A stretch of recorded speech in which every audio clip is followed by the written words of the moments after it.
Bəzi dağlıq və ucqar kəndlərdə həyat demək olar ki, dayanıb. Bir zamanlar səslə dolu olan bu kəndlərdə indi yalnız bir, bəzənsə 2-3 ailə yaşayır. Təsəvvür edin, dərin sükut və bir kənd.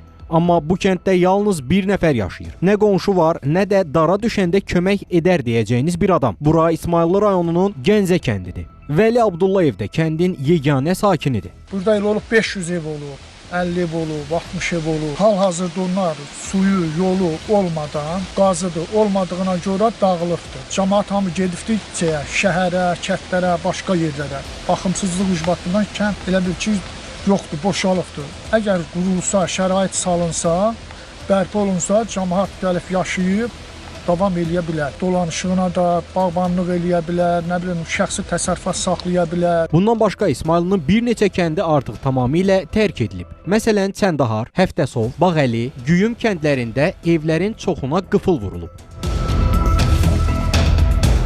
Elə Tovuz rayonunda da analoji hal yaşanır.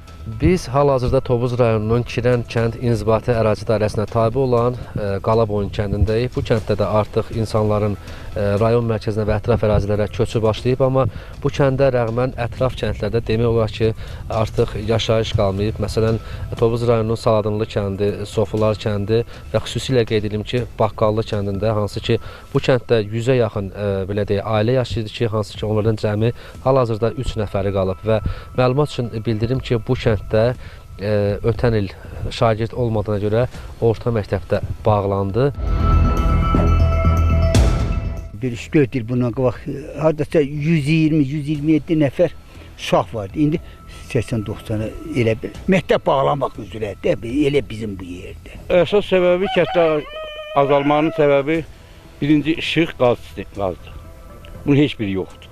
Bulut gələn kimi işıq yoxdur. Onu nə yaşasın cəmaət? İqtisadçı Rəşad Həsənovun sözlərinə görə yaranmış vəziyyət təsadüfi deyil. Bu prosesin arxasında obyektiv və subyektiv amillər dayanır. Ən vacibi isə əhalinin məşğulluq səviyyəsidir. Əmək haqqı səviyyəsinin fərqlərindən tutmuş, iqtisadiyyatın şaxələnmə səviyyəsinə qədər, infrastrukturun, xüsusilə də sosial infrastrukturun və xidmətlərin əlçatanlığına qədər həyat tərzində ciddi şəkildə fərqliliklərin ortaya çıxmasına gətirib çıxardı. Hazırki şərtlər daxilində isə regionlarda fəaliyyət göstərən məşğul əhalinin 60-70%-i aqrar sektorda fəaliyyət göstərir ki, bu sektor ölkənin ən az gəlirli, ən aşağı mənfəət norması olan sahələrindən olduğu üçün digər sahələrin bu və digər şəkildə cəlbediciliyi artır.